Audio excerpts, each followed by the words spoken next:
está la música, pero también está el silencio. ¿Por qué es tan importante en un mundo donde hay un ritmo acelerado de mucha bulla? ¿Por qué es tan importante bajarle un poquito el volumen y aprender a escuchar? Tengo ese enemigo, pero al enemigo y a la persona tal vez que no te simpatiza mucho, también hay que prestarle atención porque algo nos está enseñando. Tal vez más todavía que un amigo. No huir de eso. Entonces, en vez de preguntar, ¿por qué me pasa esto a mí? ¿Verdad? Una tragedia o algo que a uno no le gusta. Y la pregunta es no por qué me pasa, sino ¿qué puedo aprender de esto? Porque a veces, por ejemplo, ahora que viene el 31 de diciembre, estas épocas siempre hay cierres que como seres humanos siempre hacemos, pero a veces viene mucho la depresión y también los malos momentos o las tristezas porque volvés a ver atrás y tal vez no se logró lo que vos querés, pero es que estás viendo, o sea, se te olvida que hay un proceso en la vida y no entendemos que también la vida es un proceso, ¿verdad? Estamos como muy enfocados en el resultado final y no disfrutamos o no tenemos paz para el proceso, digamos. Si tuviera una valla publicitaria donde miles de personas pasan por ahí todos los días, ¿qué mensaje usted colocaría en esa valla para que muchas personas lo puedan ver y tal vez inspirarse un poco en ese mensaje?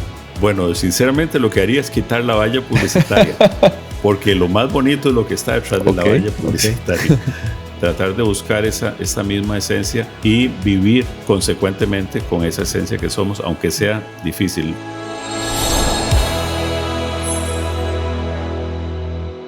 Bueno, saludos, ¿cómo están? Bienvenidos a un episodio más de Inspírate Podcast. Hoy tenemos como invitado a don Manuel Obregón. Don Manuel es músico, artista, productor, podría seguir, fue ministro también de Cultura. Bienvenido al podcast, don Manuel. Muchas gracias, Luis. Un gusto estar aquí. Bueno, Manuel, iniciemos. Las gracias a usted. Hay una anécdota muy interesante que me cuentan de un evento de la FIA. Un escenario que se hace sobre un lago. No sé si es el lago, no sé si es en el Parque La Paz o... el lago de la Sabana. De la Sabana, el lago de la Sabana. Y Malpaís llega a ver las luces y toda la cuestión. Y don Manuel, y no aparecía don Manuel. ¿Usted recuerda esa anécdota? No fue un concierto de Malpaís, sino fue porque hicimos varios en el lago. Fue un concierto mío. El primero que hice en el lago era solo piano. Ok. Entonces, la tarima estaba un poquito bajo el agua. Uh-huh. De manera que el piano parecía que estaba flotando en el lago. Esa era la intención, uh-huh. ¿Verdad? Entonces había un pequeño puente, estrecho pues, pero muy largo, el cual yo caminaba uh-huh. con unas botas de hule que andaba blancas y llegaba hasta el centro, a la tarima esta. Efectivamente, en una de las pruebas ya yo podía ver el escenario bajo el agua, pero era limitado y ya no calculé bien y efectivamente me caí al agua en la prueba de la tarde de sonido. Bueno, esa fue la primera anécdota. Por supuesto, cuando salí del agua y con esas botas de hule iba caminando y haciendo esos ruidos, todo el mundo yo tenía que tapar así para no reírse delante mío. Y bueno, ya salí del agua e hicimos el concierto en la noche. Y que fue un concierto muy bonito. Vieras que mucha gente todavía se acuerda de ese concierto. Lo que no se acuerdan es de esa parte que hubo que sufrir. Francis Villalobos, que era el que diseñaba esas cosas, y siempre yo me apuntaba a cualquier cosa que él hiciera. Entonces puso además que era como una cascada, que era la pantalla de agua. Entonces caía detrás mío. Tenía que caer detrás mío en teoría. Pero por supuesto, en medio concierto el viento cambió y la catarata no caía detrás mío, caía encima. Entonces yo tenía que tocar piano, con el miedo, era un piano además digital, todo inalámbrico, porque imagínense estar en el medio del claro. agua y yo con esa catarata cayéndome encima y tocando ahí. Claro, a la gente le encantó eso porque se veía rarísimo las imágenes, pero esa es la versión mía. Don Manuel, usted viene de una familia con una gran pasión de la música uh-huh. y la política también. Uh-huh. He escuchado que inclusive cuando usted era niño llegaban figuras importantes a su casa, no sé si era donde su abuelita o como Luis Miguel o Luisito Rey, ¿verdad? Artistas que tal vez tienen mucho renombre y generan mucha curiosidad, ¿verdad? ¿Cómo eran esos momentos? ¿Cómo eran esas reuniones? ¿Qué hacía usted? ¿O usted cómo se sentía? ¿Lo normalizaba o le llamaba mucho la atención cuando llegaban esos figurones ahí a su casa o donde su abuela? Sí, bueno, yo estaba muy pequeño. Eso era en la casa nuestra en Santana, y justo detrás de la iglesia donde está ahora el restaurante Doris. Ahí crecimos nosotros. Esa era la casa familiar. En esa época Santana era como un lugar donde la gente iba a pasar el fin de semana. Uh-huh. Entonces siempre llegaban amigos ahí a la casa.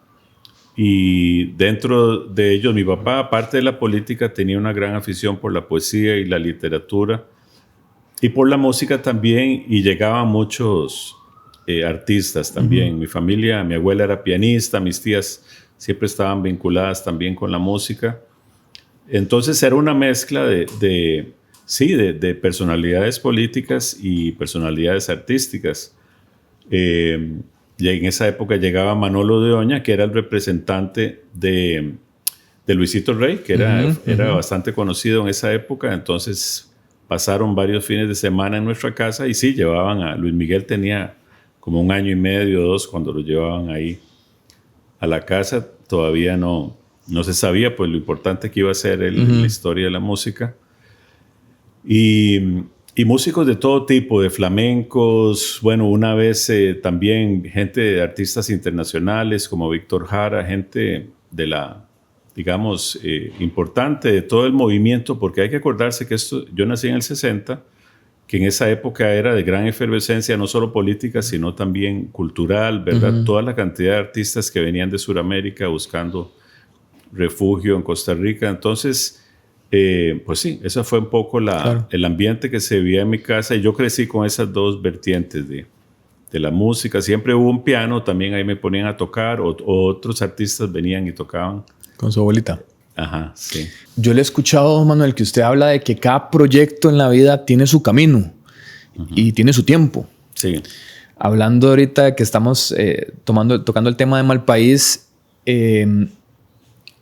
esa tranquilidad, esa paz, esa libertad que tienen ustedes a la hora y esa conexión que tienen como grupo, como amigos, ¿sentís que esa es la clave de que la gente hayan hecho tanta empatía con la gente?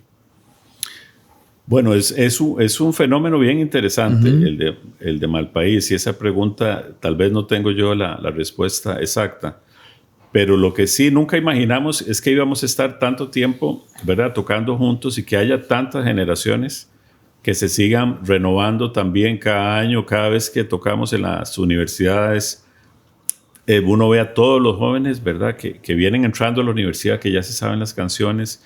En las comunidades los niños se saben las canciones. Entonces, uh-huh, es un fenómeno muy diferente tal vez a otros estilos de música, porque incluye a las familias, se ven los abuelos, las madres, los padres, los hijos, y los nietos cantando las mismas canciones, ¿verdad? Y eso me parece maravilloso de Malpaís. Y puede ser que tenga razón en el hecho de que es la forma en que nos acercamos al público, pero indudablemente en gran parte se lo debemos a Fidel Gamboa, que es el autor de la mayoría de las canciones, y a Jaime, de haber hecho obras tan cercanas a la identidad nuestra, porque uh-huh, yo también, incluso cada vez que las voy escuchando, y lo oigo mucho, Malpaís, veo cosas nuevas, detalles en las letras, en la música. Para mí muchas de las obras que escribió Fidel son obras maestras, y tienen una unidad como pocos artistas han logrado entre la poesía y la música, cómo se apoyan mutuamente, ¿verdad? Me parece que usted también se fija también en el detalle. Uh-huh. Inclusive me dicen que Fidel a veces lo molestaba y le decía Lord Obregón, porque usted llegaba, ¿verdad?, bien vestido, con el saco.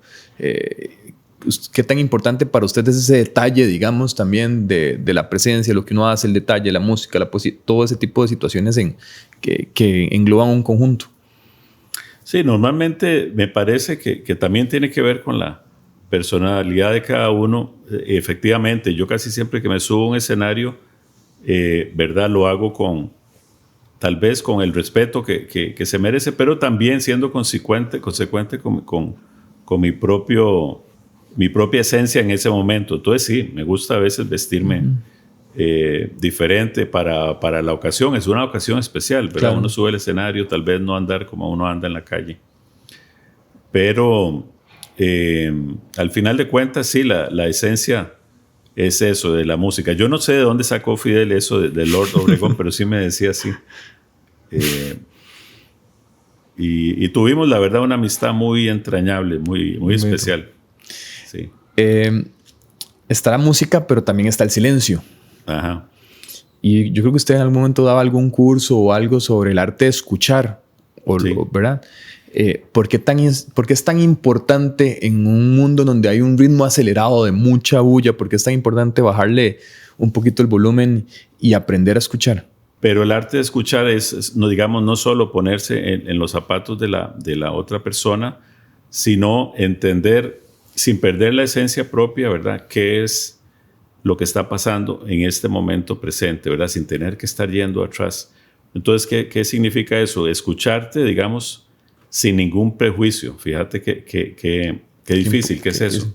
Porque yo tal vez ya tengo una imagen tuya o de la otra persona que estás hablando, pero esa imagen tal vez no es real. Entonces uno pierde la oportunidad de escuchar a la persona profundamente, ¿verdad? Y eso es lo que hemos perdido, como que toda la comunicación se maneja a un nivel muy superficial sin entrar a la esencia de las personas, y para eso ni siquiera a veces es necesario hablar, ¿verdad? Uno puede estar en silencio con otra persona con una gran comunicación interna, y eso es lo que sigo estudiando también. Me gusta mucho la forma de aprender cómo escuchar a los demás, escuchar el ambiente que nos rodea, ¿verdad? Escuchar también nuestra propia esencia, nuestro propio corazón, escuchar el silencio también. Y, en fin, son varios factores que podemos ir desarrollando. Y también pasa mucho que como usted habla de los prejuicios, somos seres cambiantes y vamos transformándonos también. Y puede ser que en algún momento don Manuel tenía un colerón y no era su mejor día porque tal vez algo no le salió, o estaba engripado, ¿verdad? O enfermo, no sé. Y a veces la gente se queda con ciertos momentos y no escuchamos, como usted dice, y simplemente anteponemos como lo que yo quiero o pretendo que me dé esa persona, y si no me sirve, pues simplemente es desechable, y no nos damos cuenta que todos tenemos una historia detrás, y que se vuelve súper interesante escuchar y aprender, porque a veces aprendemos muchísimo de la gente, de la vida de cada uno, ¿verdad? Totalmente. Mira, y tal vez para profundizar un poco más en eso, a veces pensamos, por ejemplo, una persona que no nos cae bien o un enemigo que tengamos. Uno dice, ¿por qué tengo ese enemigo? Pero al enemigo y a la persona tal vez que no te simpatiza mucho, también hay que prestarle atención, porque algo nos está enseñando. Tal vez más todavía que un amigo. Y, por ejemplo, eso, no tenerle miedo a la oscuridad, sino, ¿verdad? O incluso a las cosas difíciles, a los momentos adversos de la vida. No rechazarlos o pelear con ellos, sino abrazarlos. No huir de eso. No huir de eso. Entonces, en vez de preguntar, ¿por qué me pasa esto a mí? ¿Verdad? Una tragedia o algo que a uno no le gusta. Y la pregunta es no ¿por qué me pasa? Sino, ¿qué puedo aprender de esto? Porque esos son grandes maestras, las grandes adversidades, incluso cosas que no entendemos, ¿verdad? Las enfermedades, la muerte, eso son cosas importantes y que a veces rehuimos de enfrentar o de aprender de ellas. Y creo que tanto la oscuridad como la luz es en los medios que nos movemos, y es nuestra esencia también, ¿verdad? Claro. Y a veces, don Manuel, hay momentos que es importante sentir. Sí. No dejar de no sentir, más bien sentir. Y a veces, porque tal vez usted lo pueden ver y ministro y músico, pero hay momentos en donde es momento de no ser el número uno, es momento de no ser la mejor pareja, es momento de no ser el mejor trabajador, porque eso pasa en la vida. O sea, totalmente. Es momento de no huirle al dolor, es momento de abrazar eso, como usted dice, esa emoción y esa vulnerabilidad que no siempre nos la enseñan, pero creo que de ahí salen cosas importantes, y como usted decía, es como un antes y un después, y hay que aprovechar esos momentos también para crecer como seres humanos y para escuchar también nuestro cuerpo, porque vivimos bombardeados ahora en redes sociales con 1000 coaches de vida, 1000 frases, 1000 comentarios y todos los días estamos, ¿verdad? En un bombardeo de información, pero ¿qué tanto nos estamos deteniendo para escucharnos, para ver cómo es nuestro momento, cuál es nuestra realidad, hacia dónde vamos y en realidad si estamos donde queremos y si no, qué podemos cambiar para proyectarnos de una manera diferente, ¿verdad? Sí, es eso que estabas hablando ahora, para mí es la esencia, ¿verdad? También en parte de la felicidad de mostrarnos como somos. A veces puede ser vulnerables, no tenemos por qué saber todo, ¿verdad? Claro.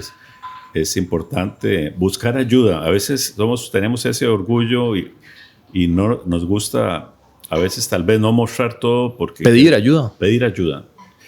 Es totalmente válido. Y vieras que se aplica totalmente a la música. Yo lo he visto. A veces uno estudia un repertorio que debe llevar algo muy bonito para impresionar a la gente, pero la música no es para impresionar a la gente. A veces con cosas muy sencillas, ¿verdad? Se logra conectar. Entonces,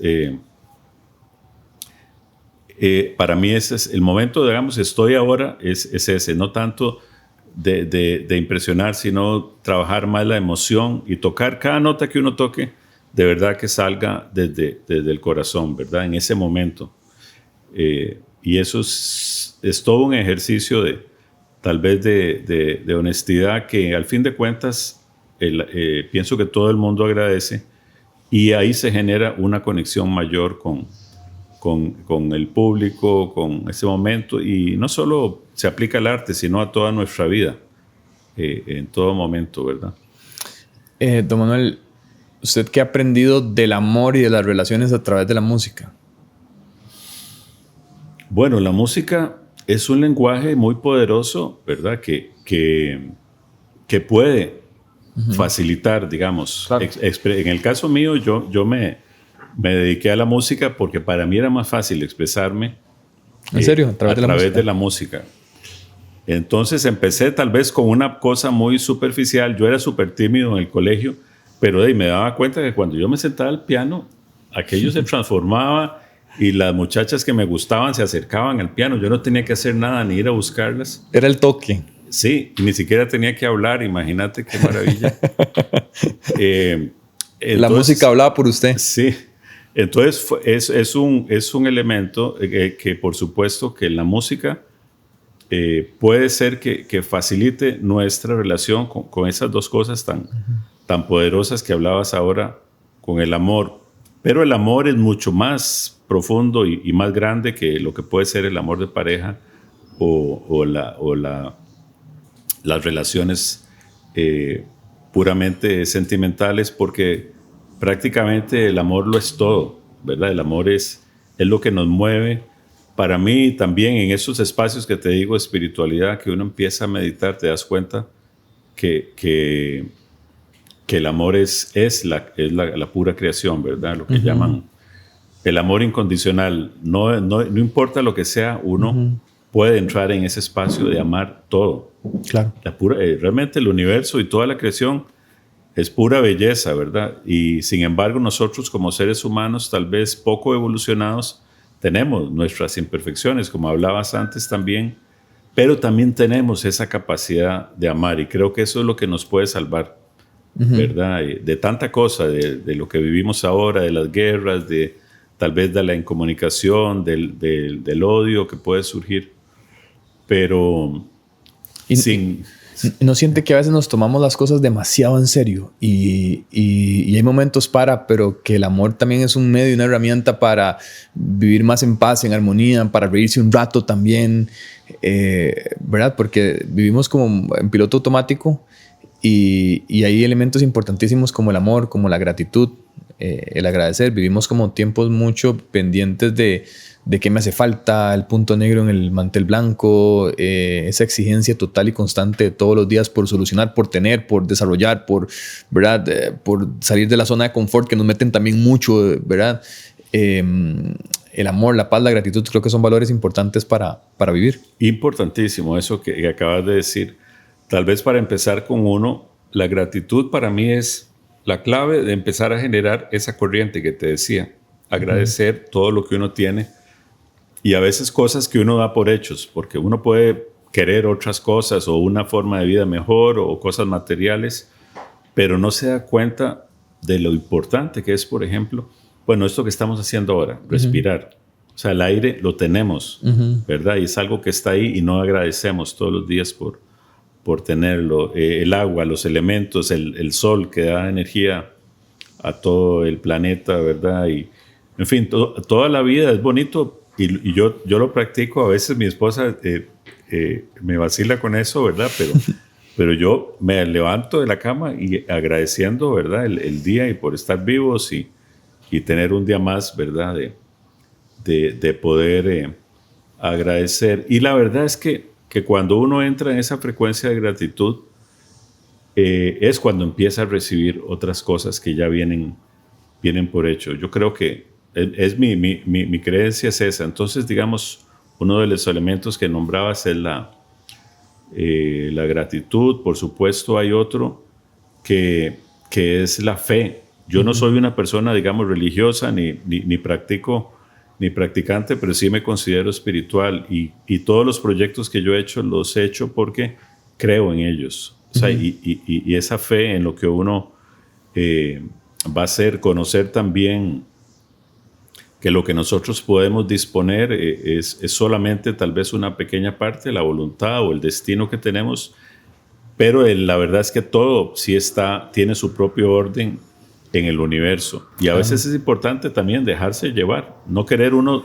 dominar todo, no querer controlar todo, porque sí creo yo que algunas personas lo llaman Dios o la fuente o el universo, pero hay un orden superior también que nos trasciende. Claro.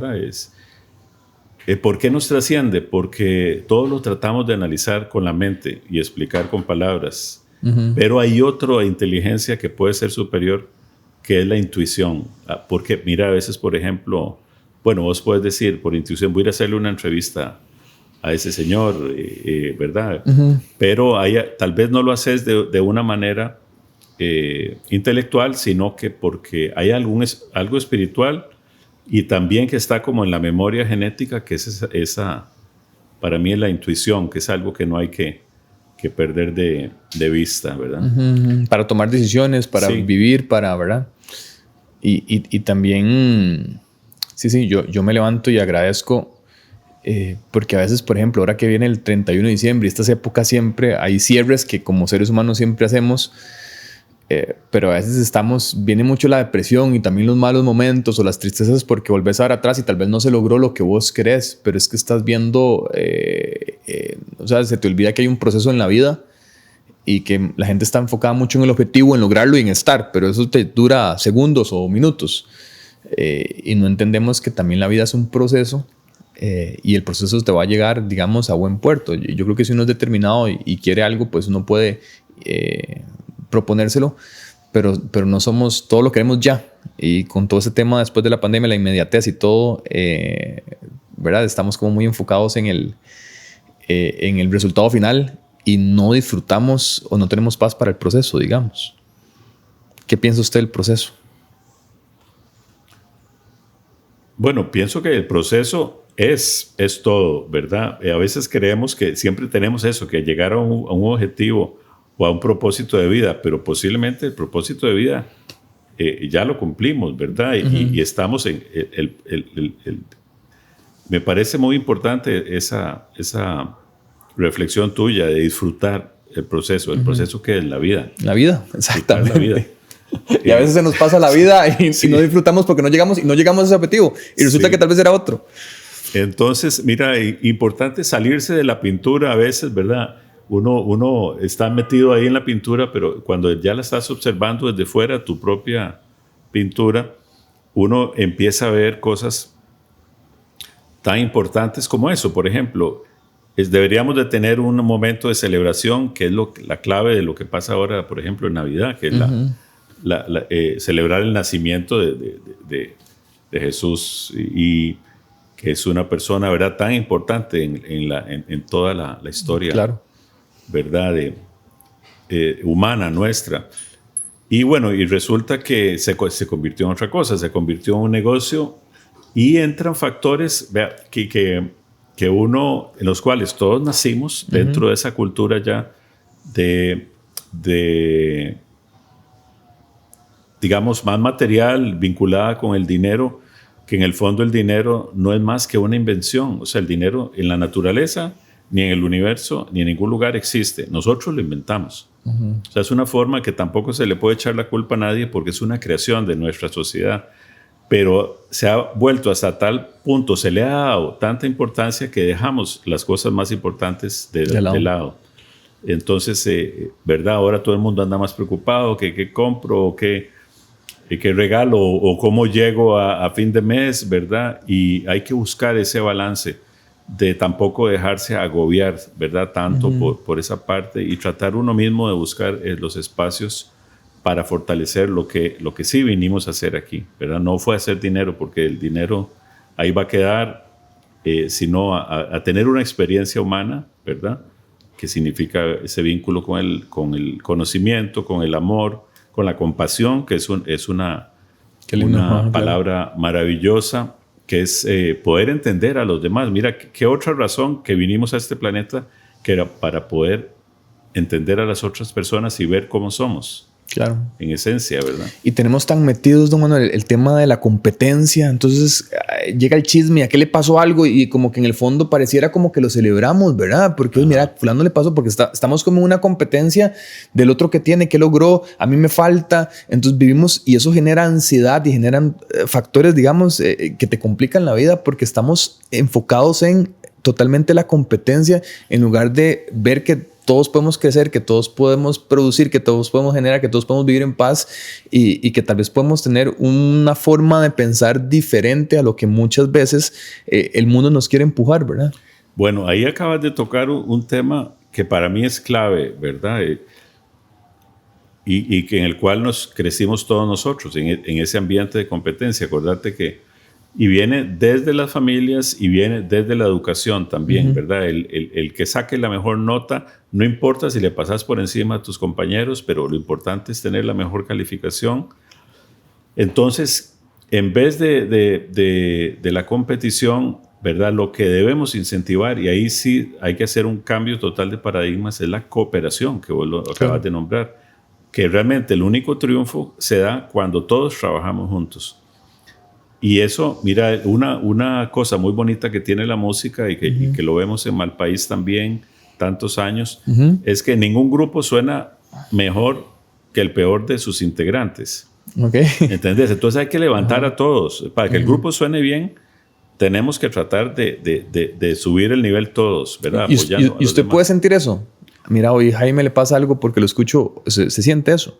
Sí, claro. O digamos, cuando tocas con personas tal vez de diferentes niveles musicales, uno tiene que entrar en esa frecuencia y de ahí es muy difícil levantar más, ¿entendés?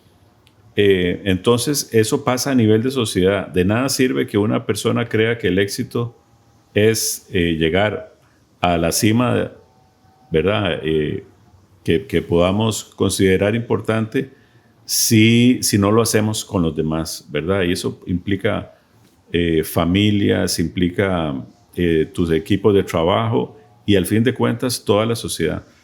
Entonces, ¿cuál es el cambio que para mí sí hay que hacer de paradigmas? Algunos países ya lo están aplicando, que no es la competencia, sino la cooperación, o sea, el poder ayudar a los demás. Y eso implica un cambio total de conciencia. ¿Qué significa? Que de repente vos disfrutes más que la otra persona triunfe que uno mismo. Claro. ¿Entendés? Alegrarse del triunfo de los demás, sí, también.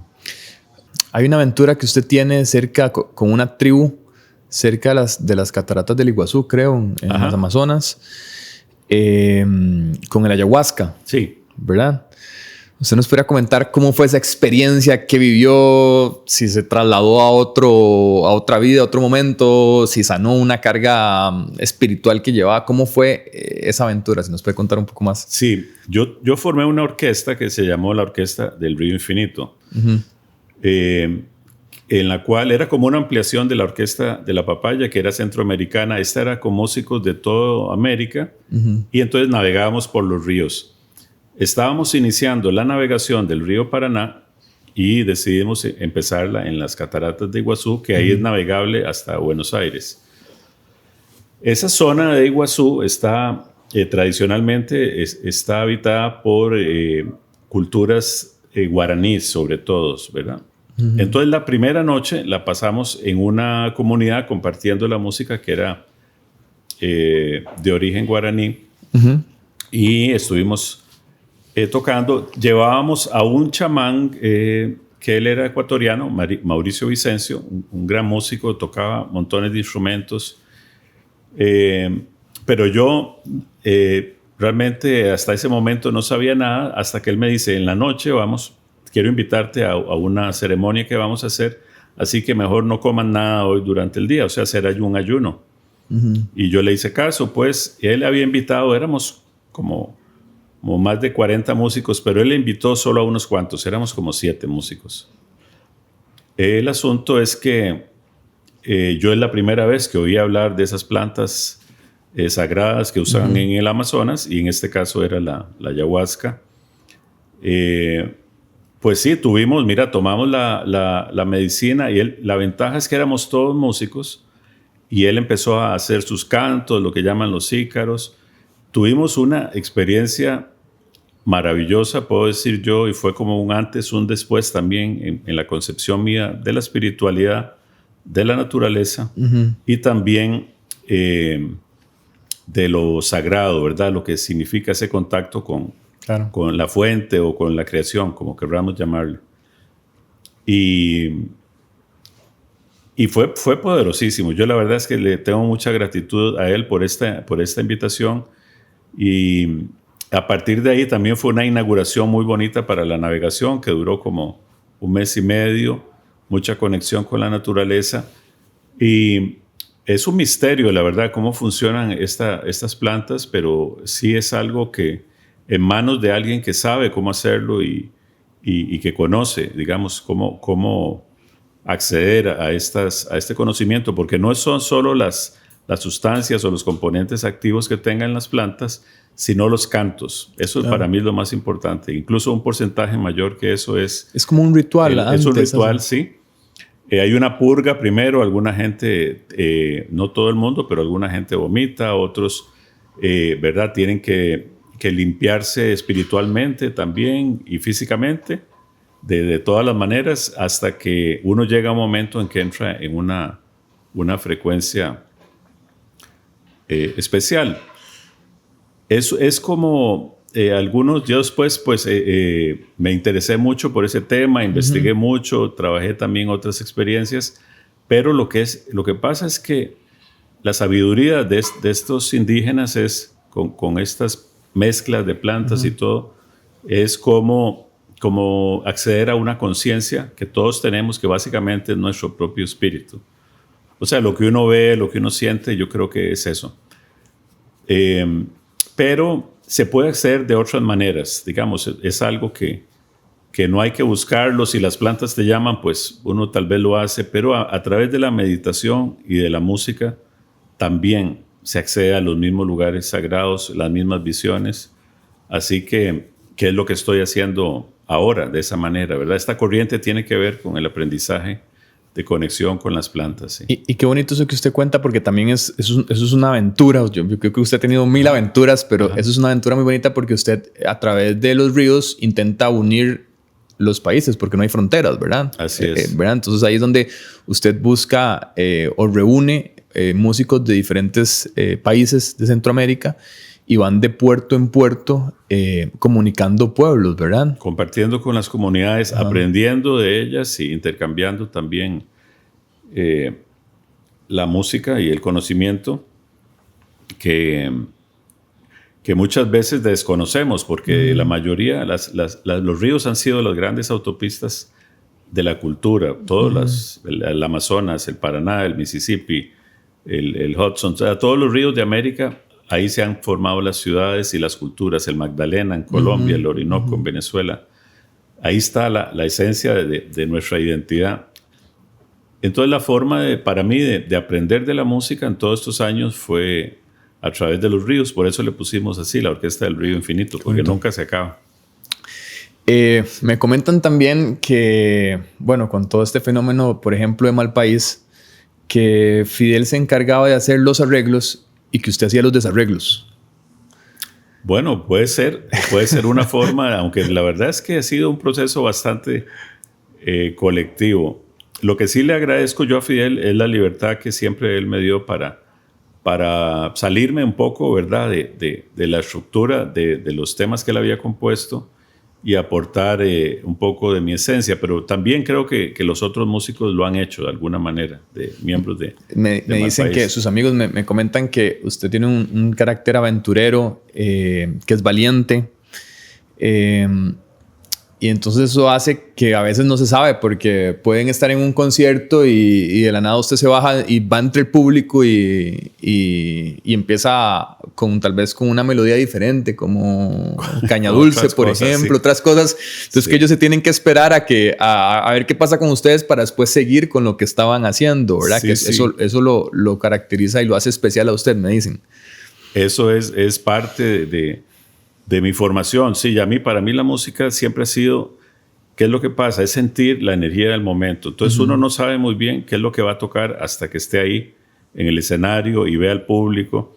Entonces eso lo he aplicado yo también con Malpaís. Si bien es un repertorio, ¿verdad?, con unas canciones específicas que vamos a hacer, sí me gusta a mí a veces salirme del esquema, y la verdad es que Jaime y Iván, y Tapado, todos también tienen esa cualidad. Entonces es fácil porque ellos rápido agarran el momento, y que el que realmente era un maestro en eso era Fidel. Con Fidel era un gran improvisador, y entonces él mismo muchas veces se salía de sus canciones, yo lo seguía, así que tuvimos como un buen aprendizaje, digamos, en esa escuela de estar presentes en el momento y de también tener la capacidad de romper esos esquemas. Sí. ¿Cómo se lleva usted con la fama, con el reconocimiento, con los likes, con las redes sociales? Porque ahora la gente quiere música, pero también quiere saber un poco más del artista, ¿verdad? De la vida del artista y todo esto. ¿Cómo maneja usted en el día a día todo ese tema? Vea, en Costa Rica es tan hermoso eso porque hay mucho respeto. O sea, yo, digamos, voy a cualquier lado. Tampoco, digamos, es que nosotros no somos tampoco tan conocidos como los futbolistas o los presentadores de televisión, pero sí la gente que se acerca a hablar con nosotros y normalmente a contar anécdotas muy interesantes que les pasó con tal canción, con tal momento en su vida. Hemos tenido desde niños que nacen escuchando este disco mío, Simbiosis, hasta otros que les evitó, digamos, de un suicidio o tratamientos médicos con la música nuestra. Entonces, es una forma también de saber, ¿verdad?, que esa relación con la gente que de alguna manera te demuestra, ¿verdad?, ese cariño o ese aprecio. A través el contacto con la gente, de la música. Sí, entonces el otro día iba, por poner tu ejemplo, aquí caminando en el parque y me paro, señor Don Manuel, usted no se acuerda de mí, pero el día que usted tocó en tal lado, entonces nació mi hija y ya tiene 13 años, entonces yo quería me regaló una botella de vino ahí en el parque, ¿verdad? Qué bonito. Cosas de ese tipo, o en los restaurantes que la gente llega, o mensajes, en fin, es muy, muy bonito, también incluso en otros países, así que más que fama es indudablemente como una conexión que se extiende en la red, digamos, que provoca la música. Sí. ¿Algún concierto o alguna anécdota suya que usted recuerde con mucho cariño con todo este tema de la música que nos quiera compartir, don Manuel? Sí, hay muchos momentos, ¿verdad?, como mágicos, pero vieras que hay uno que recuerdo siempre. A mí, un día se me ocurrió que había que hacer una orquesta centroamericana porque yo quería aprender de ritmos centroamericanos. Entonces hice un viaje y hice audiciones por Centroamérica, llamé a tales músicos.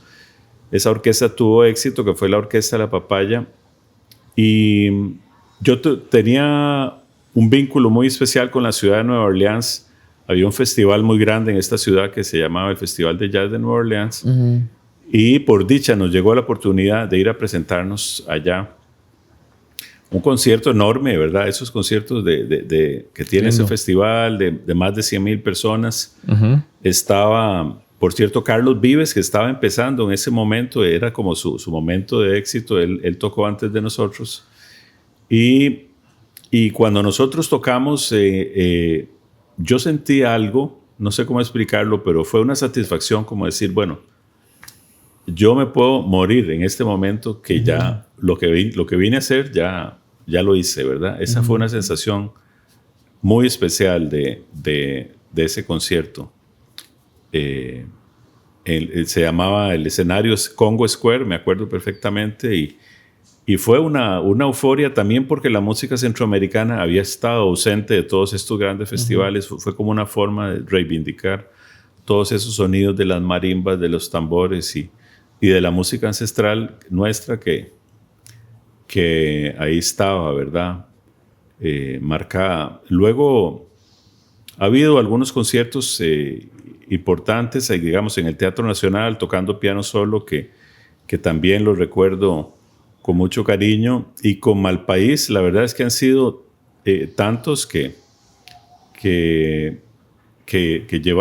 nos llevan a comunidades tal vez aisladas de Costa Rica, y ha sido una forma también de conocernos que es difícil, digamos, definir uno en específico, pero posiblemente haya muchos, sí. Metiéndonos un poquitito a la parte política, usted fue ministro de Cultura. ¿Qué realidad se topó de Costa Rica que usted tal vez no conocía, ya enrollándose en las mangas y ya trabajando en esa parte?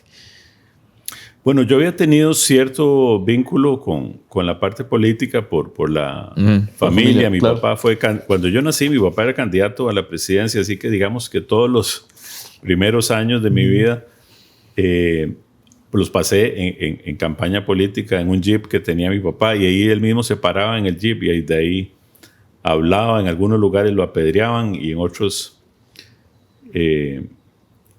pues no, pero esa fue como eso, yo creo que de alguna manera me marcó a mí toda esa cosa. Sin embargo, nunca me metí de lleno en política, siempre estaba con la música. Trabajé un tiempo en el servicio exterior, estuve 7 años, en la época en que estaba en Europa, y ahí pude conocer un poco más de la dinámica del Estado, del gobierno, las prioridades que ahí se ven. Fue un trabajo también muy especial, digamos, para conocer otra parte de Costa Rica. Sin embargo, cuando entré Laura Chinchilla me llama a ocupar ese puesto, sí fue un cambio radical. Ya yo había estado participando con asociaciones de gestión, digamos, como la Asociación de Compositores, con ACAM, con AIE, que me tocó formarla aquí con otros artistas, en fin, defendiendo los derechos de los músicos. Claro. Lo que yo sentía es que tenemos mucha capacidad del sector nuestro para generar críticas, pero poca para buscar soluciones. Entonces, bueno, fue como una oportunidad que yo vi para cuando aparece esta ventana para poder realizar esos cambios que tanto, ¿verdad? Habíamos estado buscando. Entonces sí, tuve la suerte también de entrar acompañado con un equipo importante de gestores culturales, con Iván Rodríguez, que también él había sido productor de festivales, con gente que yo creo que cada uno ocupaba en la dirección de las instituciones del Ministerio de Cultura, pues el conocimiento suficiente para poder generar ese cambio, ¿verdad? Que básicamente estaba enfocado en el tema de la identidad. Okay.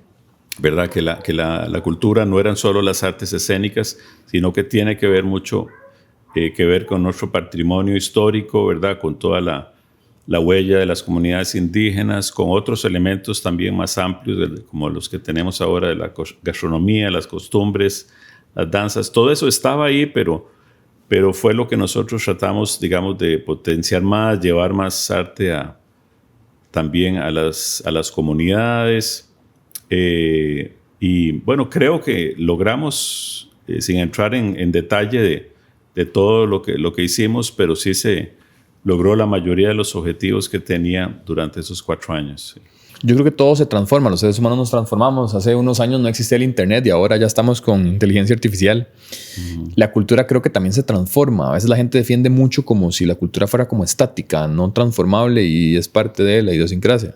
¿Usted cómo ha visto desde joven, desde niño, esa transformación de la cultura costarricense?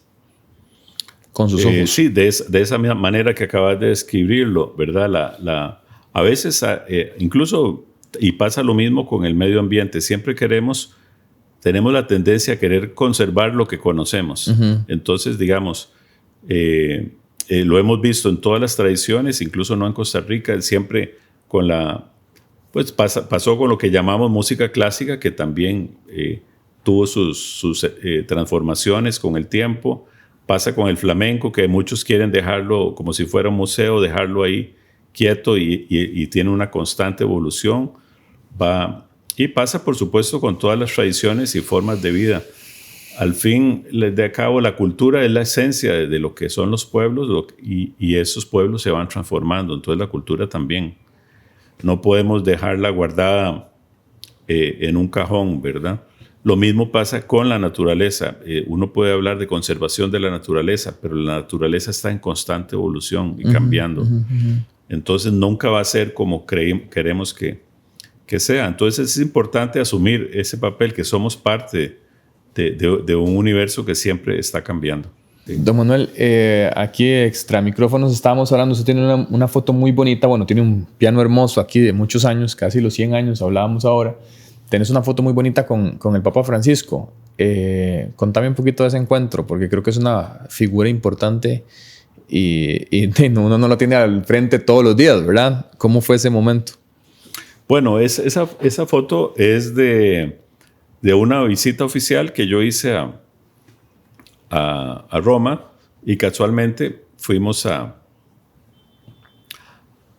coincidió con una de las digamos, homilías que hacía el Papa siempre ahí en la plaza.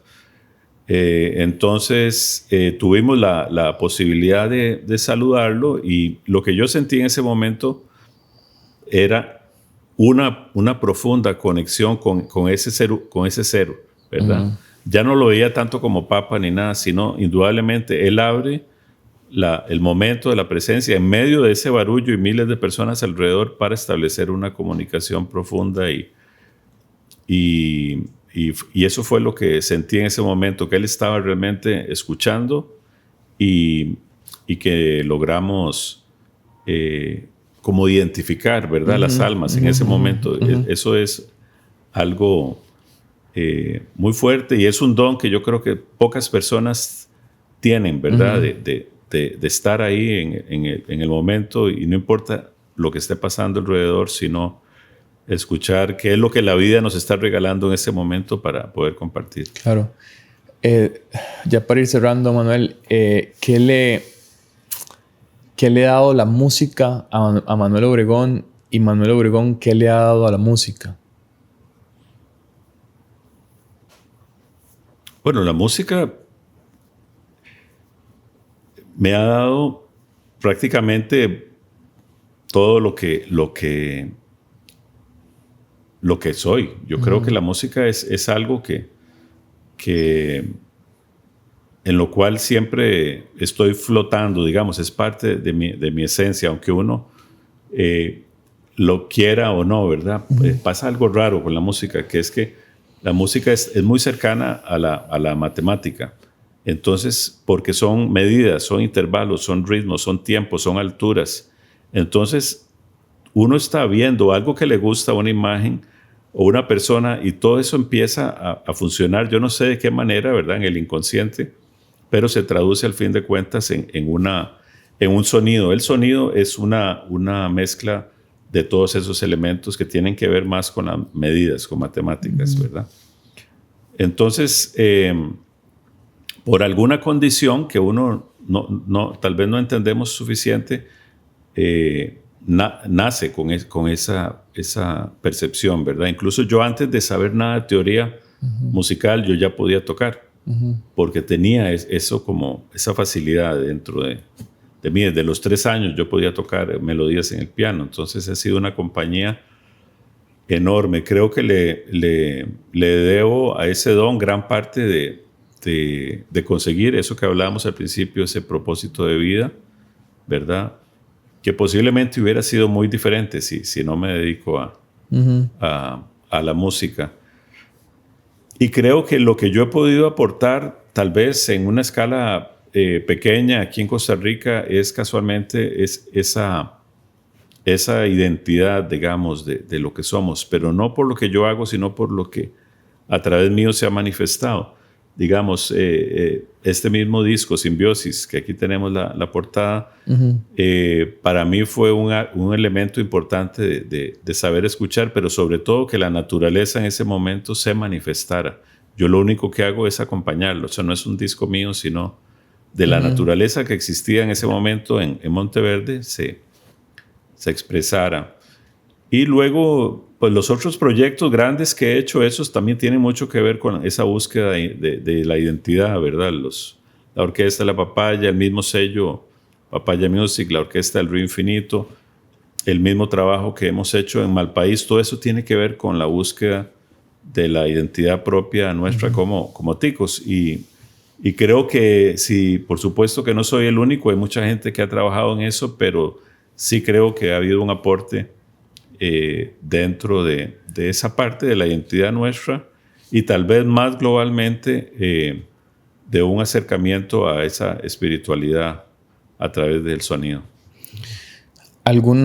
Usted que está muy metido en esto, con todo el tema de la música, Manuel, algún consejo que nos pueda dar? No sé si algún tipo de libro que usted le guste o recuerde, o no sé si es la meditación que usted hace en ese proceso de expansión de la conciencia y de ese presente que a veces estamos en todo lado menos en el presente, estamos más a veces en el pasado o pensando, visualizándonos mucho en el futuro.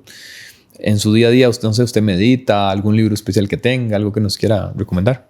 Sí, hay mucha literatura sobre el tema. Yo le puedo decir algunos que me han marcado a mí. Uno es la autobiografía de un yogi de Paramahansa Yogananda. Ok.